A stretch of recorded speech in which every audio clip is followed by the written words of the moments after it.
the Democrats better get their act together because it was terribly orchestrated, put together, took too long. Joe Biden went way into the night. I know this gets consumed differently. Not most Americans aren't staying up to watch this. They're going to watch it snips and clips.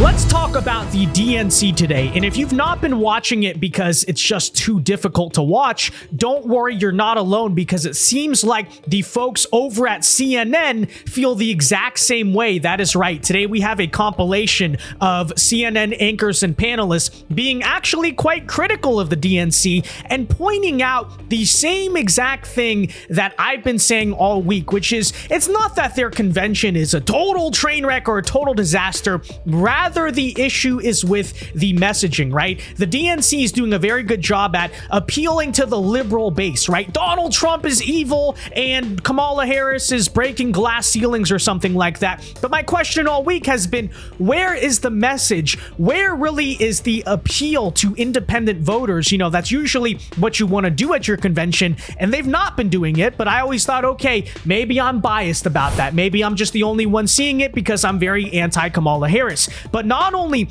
are the betting markets reflecting the same exact thing, but take a listen as even this CNN political contributor points out. He says, and I quote, "If you're a white working class guy in Erie, Pennsylvania, nothing appealed to you last night." Let's play that right now. And by the way, folks, if you enjoy the content, be sure to hit that like button and subscribe if you are new. All right. Last night was, like as John said, I'm clearly not the audience. My takeaway was several things, right? One, this was a very base. One, the Democrats better get their act together because it was terribly orchestrated, put together, took too long. Joe Biden went way into the night. I know this gets consumed differently. Not most Americans aren't staying up to watch this. They're going to watch it snips and clips. But it was really just poorly produced. And I think that was a missed opportunity in a lot of places because sweet baby James got bumped from the ticket last night, right? You had James Taylor in here practicing. I think that there wasn't a lot of outreach to the Tim Walz part of the party.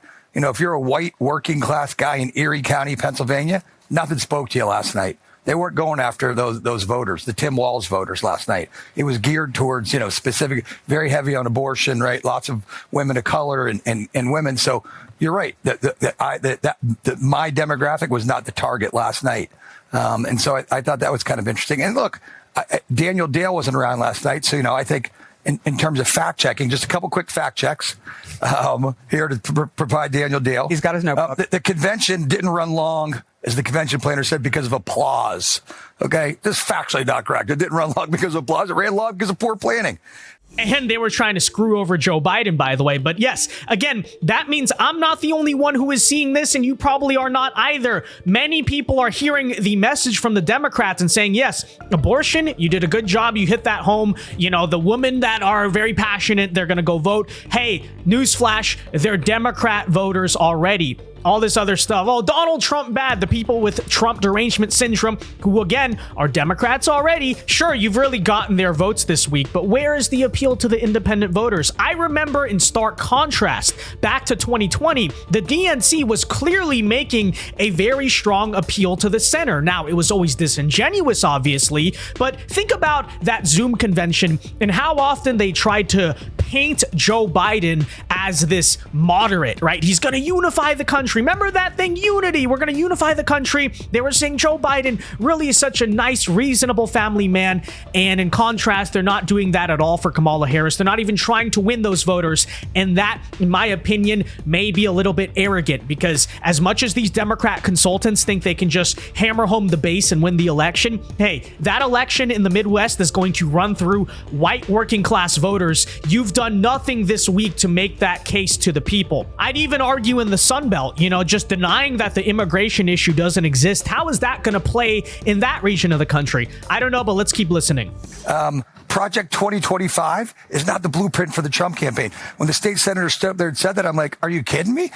President Trump has stood on numerous platforms and said, I disavow this. It's at NPR. It's on this network. But we got to fact check. The architect of that was on camera saying he was totally for it. And the architect can say whatever he wants. But when the candidate stands up there, I think it's our obligation to say the Trump campaign and the candidate has disavowed this. The third thing is that, Trump has has said, I will not sign a federal ban on abortion. I will not sign it if it comes to me. I won't sign it. And Trump has always been for exceptions for life of the mother, rape, incest, the normal kind of things that, every person in the abortion world has ever been for. And yet that was kind of implied. Joe Biden finally topped it all off with the lie of lies about Charlottesville that Snopes and everybody else has kind of said this isn't true. So those kind of things that kind of marred from a factual perspective. I think those have kind of should have been fact checked along the way because they just weren't true, and it kind of devolved. I think, with those things, the big things aren't true. What other things aren't true that are being said? So again, I'm not the audience. It was a red meat for the Democratic base. Blue meat. Excuse me. Correct. Yeah, red meat for the blue base, right? So again, I agree completely. The DNC has done a great job of appealing to their own base, but a very poor job of expanding the electorate. I thought the 2020 DNC and the 2024 RNC, you saw clearly both of them are trying to do that. Both of them, I believe, in some ways were effective at that, but the 2024 DNC, absolutely not at all. But it is not just that commentator that is pointing this out on the CNN airwaves, because he does sound like he's kind of a Republican. I'm not sure. Take a listen as even Dana Bash basically admits that they're not really appealing to a very wide audience. Check it out. But they are doing so in trying to put forward male figures, Tim Walz being one of them, Doug Emhoff last night, who can speak to men out there who might not be the sort of testosterone-laden, gun-toting kind of guy who wants to listen to Hulk Hogan and the kind of players that came out at the RNC, or might want to listen to that, but also, in addition, understand that it's okay in 2024 to be a man comfortable in his own skin who supports a woman. And that's something that they really are trying to work on with male voters beyond the base.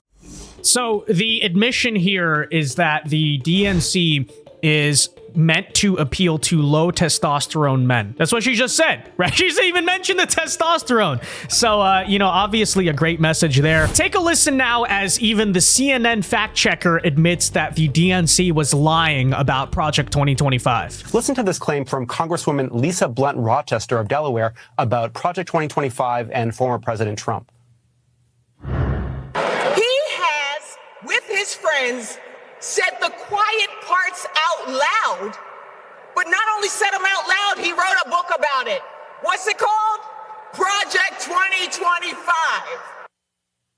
That is false. Trump did not write Project 2025. The project's big policy document published by the Heritage Foundation think tank lists dozens of people as authors, editors, contributors. Donald Trump is not among them. Oh, really? You don't say. Obviously, we all knew that, but I'm glad to see even the CNN fact checker is pushing back on that. And lastly, we reacted to this guy already on Monday's video, but if you are curious, you want to see some more CNN kind of roasting the DNC, be sure to go check that out. But he has returned, okay? He is back to once again destroy this entire panel of liberals. Check it out. These speeches, as good as they were, is that she's in the White House right now.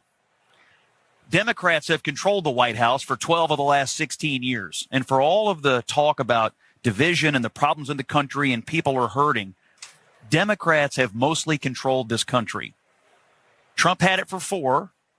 The Obamas and Biden had it for the rest of the time. And somehow it's still all Trump's fault. And somehow she hasn't been at the center of it. So to me, that's still the glaring hole in this campaign that hasn't yet been solved at the convention. How do you explain all of the problems that will be solved by the person who is currently in there for the last 3.5 years, who is supposed to already be working on solving it? Yeah, exactly. And that is the other problem with the DNC and the larger Democrat campaign in 2024, which is the few times they decide to actually talk about substance, actually talk about policies and the real issues going on in America, not Project 2025. There's a huge hole in the logic, because the obvious question is, Kamala, if you're really going to fix all these issues, why don't you do it right now? You are the vice president. Are we just pretending like she's not the vice president? And then every time she says, people are hurting, prices have gone up, it's really bad, all this stuff. who's been president for the past 4 years? Joe Biden, a Democrat, and then you've also been the VP, and you're going around saying that you're proud to be Joe Biden's VP. So what kind of message is this, right? Not going to work. Long story short, folks, let me know your thoughts on all of this in the comment section down below. If you've watched the DNC so far at all, what do you think of it? Do you think it's doing a good job at appealing to maybe people outside of the base? Or like I said, do you think it is just hammering home Democrats have their coalition? We arrogantly think we can just bank on these people alone and alienate and outcast all the independents to win the election? Let me know. Be sure to leave a like on this video, subscribe if you are new, and until next time, God bless and peace.